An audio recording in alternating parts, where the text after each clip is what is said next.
Hola, esto es Código JS. En este vídeo os voy a enseñar cómo crear una página de error 404 en vuestro proyecto de Svelte, utilizando la librería Svelte SPA Router. Es realmente sencillo. Primero creamos una vista de error donde podemos añadir nuestro template y la lógica.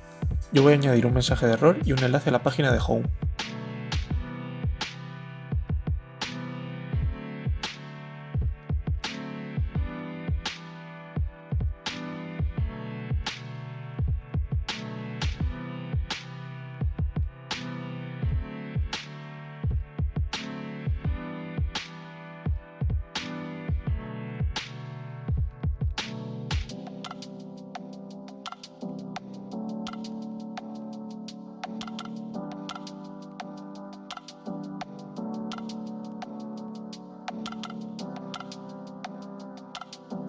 Ahora solo tenemos que ir a nuestro archivo de configuración de rutas y a la constante creamos una ruta asterisco y le asignamos la ruta de error.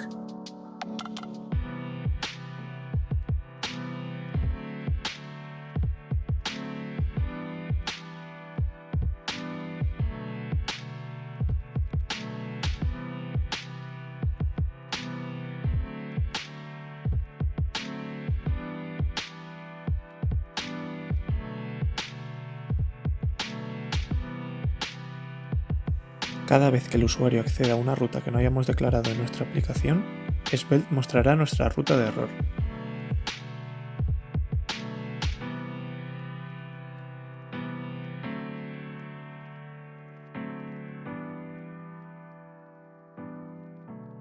Espero que os haya servido este tutorial.